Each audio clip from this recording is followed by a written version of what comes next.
भजत कबीर रहमानी जी के परम श्री त्रिलोकीनाथ जी, महात्मा बाबूलाल जी, स्वामी सत्यनारायण स्वामी जी,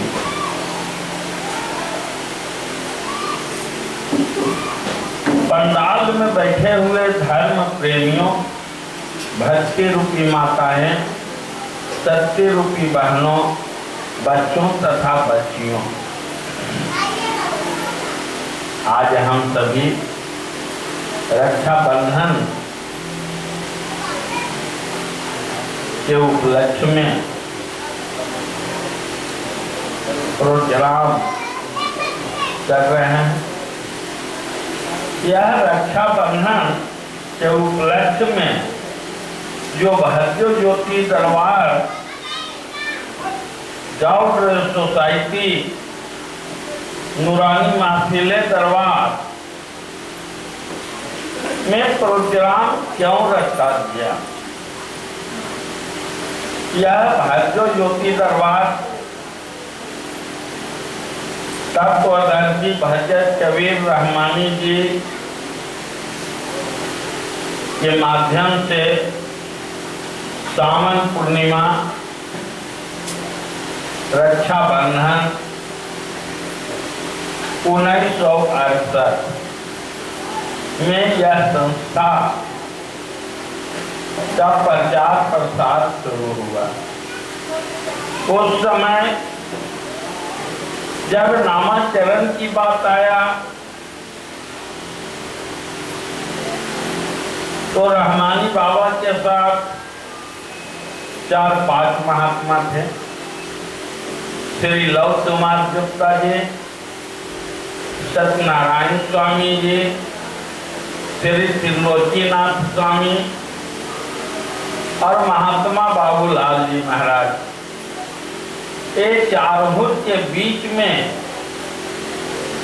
रहमानी बाबा ने एक प्रस्ताव रखे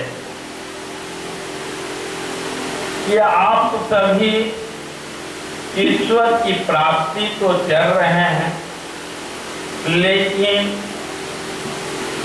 संसार में किस नाम से,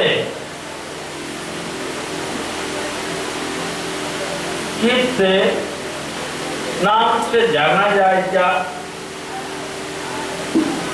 कि परमात्मा के बारे में फलाने संस्था से संस्थापक नामाचरण की जब बात आया तो उसमें मेन रोल लव कुमार गुप्ता जी ने निभाए। उन्होंने अपने जमाने के पढ़े लिखे और सामाजिकता में भी, ज्ञान में भी, अनुभव में भी परिपूर्ण थे। उन्होंने जब नामाचरण की बात आया तो हमारे तत्वदर्शी भजत कबीर रहमानी जी की मुखार बिंद से आया कि नामाचरण क्या हो। तो श्री राम शुक्ला जी कहीं की सरकार, इसका नामाचरण होना चाहिए भाग्य ज्योति। भाग्य माने बड़ा और ज्योति माने प्रकाश। नामाचरण भाग्य ज्योति होना चाहिए। हमारे लव कुमार गुप्ता जी से पूछा गया कि हाँ जी यही नाम होना चाहिए, तो हाँ सर नाम तो अच्छा है, लेकिन तो इसका इंग्लिश में क्या नाम होना चाहिए? तो जाउर सोसाइटी का समर्थन उन्होंने दिए। नूरानी महफिल दरबार मालिक ने, संस्थापक ने अपने आप रखी और उन्होंने सावन पूर्णिमा, रक्षाबंधन के शुभ अवसर पर यह संस्था स्थापित की है। उसमें मेन हमारे लव कुमार गुप्ता जी जो थे, उन्होंने झंडा, बैनर, बोर्ड और सारा कागजात के लिखा पढ़ी उन्हीं के पास रहता। हावड़ा स्टेशन के समीप उनका एक बाजा बनाने वाला दुकान था। वहीं ये चारों पांचों बैठ के 10 बजे, 11 बजे, 12 बजे रात तक वार्तालाप किया करते थे। बहुतों मेहनत करने के बाद इस संस्था को स्थापित करने का मेन उद्देश्य हमारे लव कुमार गुप्ता जी हैं। वे हम सभी के बीच नहीं हैं, लेकिन उन्होंने अपना, हम दर्शन उनका किए थे और उन्होंने हमसे वादा किए थे कि लक्ष्मी जी, संसार का काम धीरे धीरे धीरे धीरे सब समाप्त हो रहा है। अब हमारे बीच एक बच्ची की शादी है।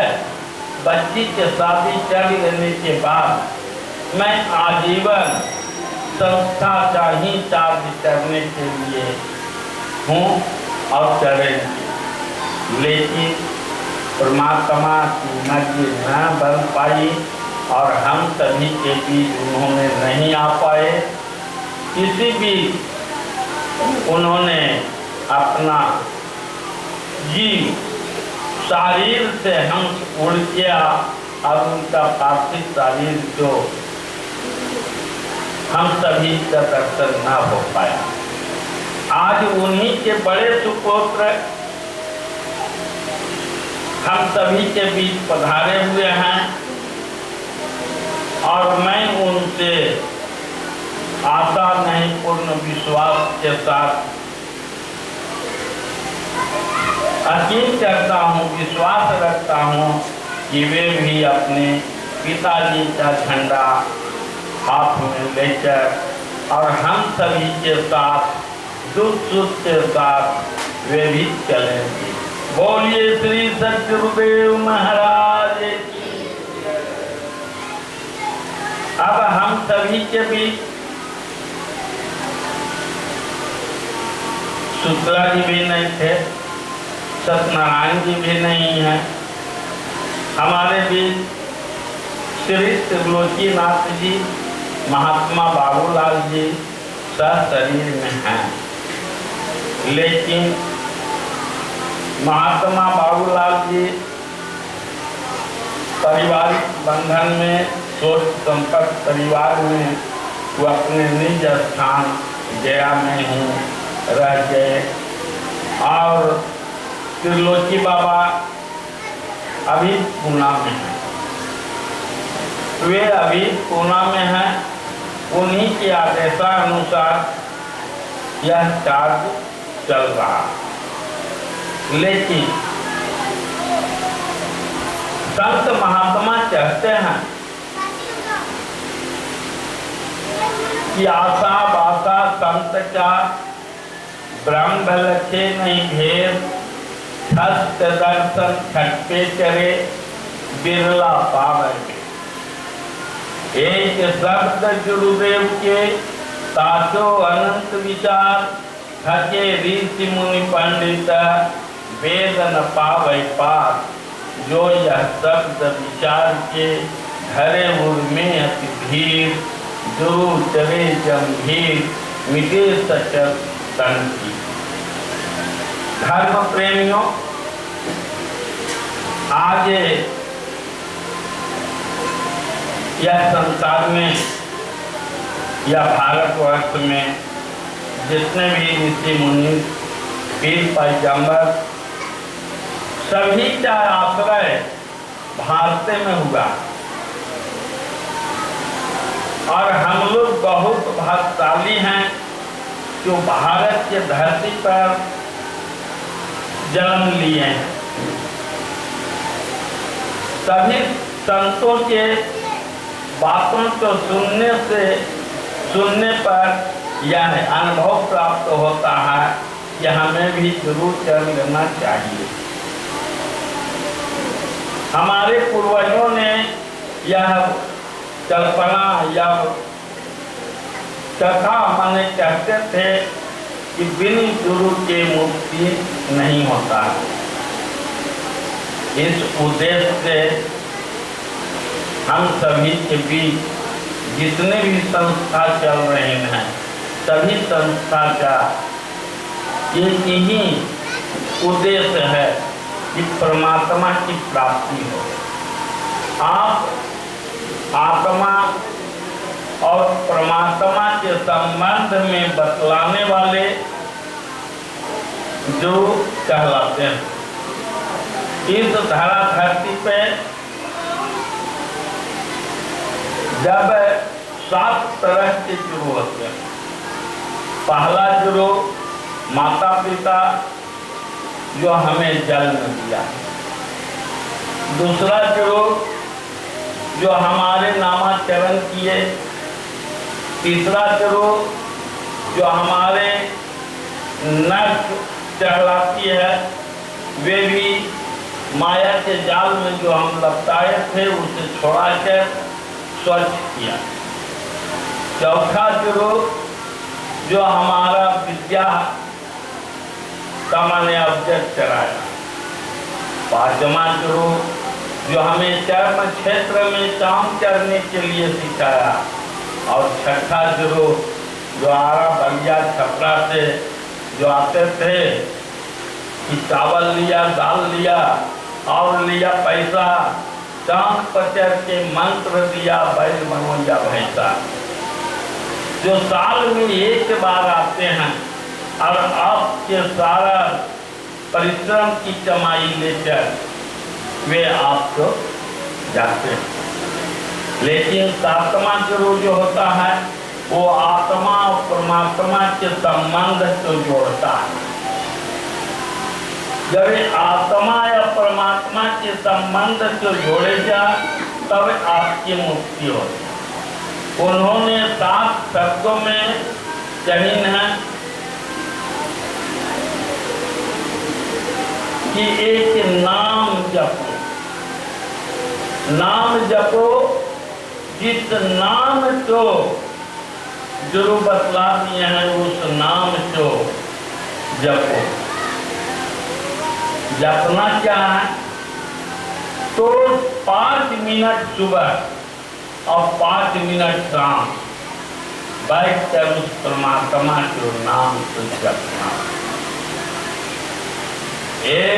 तुलसीदास जी अपने शब्दों में स्पष्ट कह दिए हैं एक घड़ी पुनियाद घड़ी आधो में पुनियाद और तुलसी संध्याक साथ के और चटे चो की अपराध।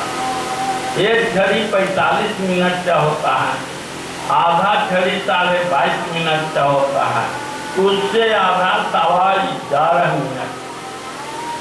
उसमें भी गुरुजन ने कहीं संसार से ज्यादा लिखते हुए हो, संसार से ज्यादा मने सने हुए हो, संसार तुम में है, तुम संसार में हो, इसलिए तुम कम से कम 5 मिनट हम जो नाम बतलाए हैं उस नाम का स्मरण।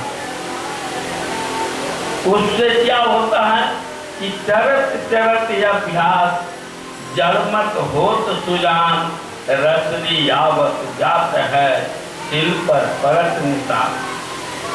धर्म प्रेमियों नेवारी का जोर है और सिरमिट का इनारा है और उस जोर से अगर पानी भरता है तो उस इनारे के समीप रस्सी अपना चिन्ह छोड़ देता है। इसलिए चिन्ह छोड़ देता है कि वह डेली उस काम जो होता। तो जिस साधक ने सुबह या शाम ध्यान की क्रिया किया उसका बेड़ा पार। धर्म प्रेमियों, अगर आप किसी भी संस्था में किसी गुरु से ज्ञान लिए हैं और उनके बताए हुए काम जो आपने नहीं किए तो आपको सफलता प्राप्त नहीं हो सकती। इस तरह से कि गुरु अगर कुछ कहते हैं तो उनके शब्द का चिंतन करते हुए और उस काम को कीजिए। काम क्या है? काम बस वही है, परमात्मा के नाम है। परमात्मा के नाम जब आप लीजिएगा तो आप के अंदर एक भाव उत्पन्न होगा और वह शुद्ध भाव जब उत्पन्न होगा तो आपका शुद्ध विचार हो जा, बोल चाल में परिवर्तन हो जा, रहन सहन में परिवर्तन हो जा, खान पान में परिवर्तन हो जा, पहनावा बढ़ावा में परिवर्तन हो जा। और कबीर साहब कहीं है कि अगर जो मुझसे मिलना चाहो सबसे भोई उदासी रे, और चाहे रे नरमथुरा दी हैं चाहे दी हैं चासी रे। हमारे कबीर साहब साधक को बतलाए हैं कि तुम मत उदास, मथुरा चासी जाने से परमात्मा की प्राप्ति नहीं होता है। मन जो खेल है, मन अगर कह देता है कि नहीं बाबा धाम चलना चाहिए तो बाबा धाम जाना चाहिए, बाबा धाम जाइए जरूर, लेकिन मन उसी में रहे।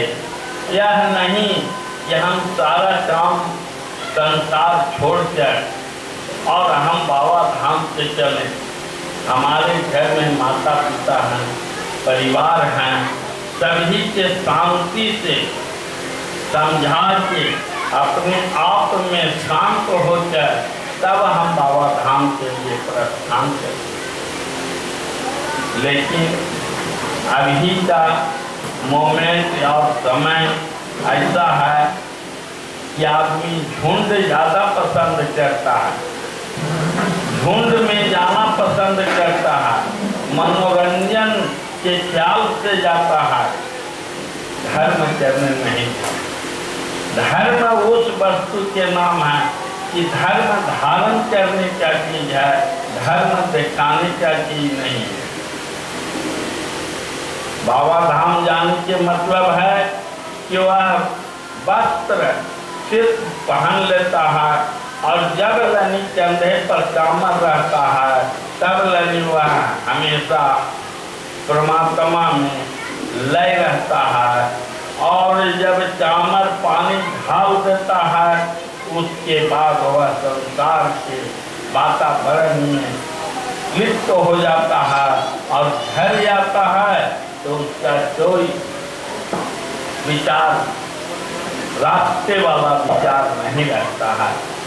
सत्संग में जो आता है उसे हमेशा यही बोल समझाते हैं कि बाबू चलो आदमी जैसी चाल, कि परमात्मा कर दे तुम पर ख्याल, रहो मिल के भारत में हर जात से, समझाओ मनुष्य को हर बात से, उठाओ तुम गीता या बाइबल कुरान, मिलेगा तुम्हें एक सच्चा प्रमाण। ये भारत महापुरुषों का स्थान है और हर भारतीय उनका संतान है।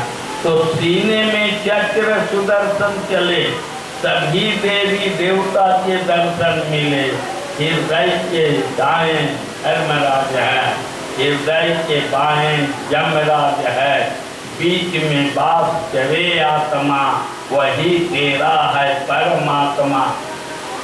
धर्म प्रेमियों, परमात्मा से खोजने के लिए आप कहाँ जाइए? आज पंडित जी से आप पूजा करवाते हैं तो पंडित जी एक ही भाषा बोलता है, भारत चंडे आर्यावर्त जम्बूद्वीपे चली युगे प्रथम चरणे। और हमारे तत्वदर्शी भजन कबीर रहमानी जी ने एक भजन बनाए हैं कि गिर जाएगा महल तो महला मिट जाए इनके सारे, कर ले आत्म देव से परचे देख ले वेद कुरान जो, ईश्वर अल्लाह जौड़ से भूला पूज रहा शैतान। हट जाएगी धरती ये दिन, टूट पड़ेंगे तारे, अग्नि से आकाश लाल हो बरसे ये अंजारे। कर ले आत्म देव से परचे देख ले वेद कुरान जो, और ईश्वर अल्लाह जौड़ से भूला पूज रहा शैतान। धर्म प्रेमियों, हमारे गुरु महाराज हम सभी के भी उस पिता अपना विचार छोड़ चुके हैं कि कलयुग का एकदम अंतिम समय है। अगर इस समय में आपको संभालना है तो संभाल जाए। हमारे पूर्वज लोग 100 साल की उम्र में उनका प्रस्थान होता था, शरीर से छोड़ते थे। अभी भी 120 साल 10 साल उम्र के आदमी हैं। आज हमारे बीच जो पूर्वज हैं, बूढ़ा हैं, उनका आज हमारे पुजारी जी जो देखिए, उनका हर तरह से शरीर में बल है, दम है, और उनका उम्र 85 साल। लेकिन आज 30-35 साल के बच्चे जो देखिए, उजल मते झूठ बोलना, नशा करना, खान पान पर कोई विचार नहीं रखना, और उसका स्वास्थ्य इतना गिरा हुआ जा रहा है कि उसका कहना। इसलिए हमारा यही उद्देश्य है कि आप अभी भी संभल जाइए और किन्हीं गुरु के शरण में जाके उनके बातों को चिंतन करते हुए अपने आप को जी कल्याण। बोलिए प्रेम से सद्गुरुदेव महाराज की। हम अपनी वाणी को विराम देता।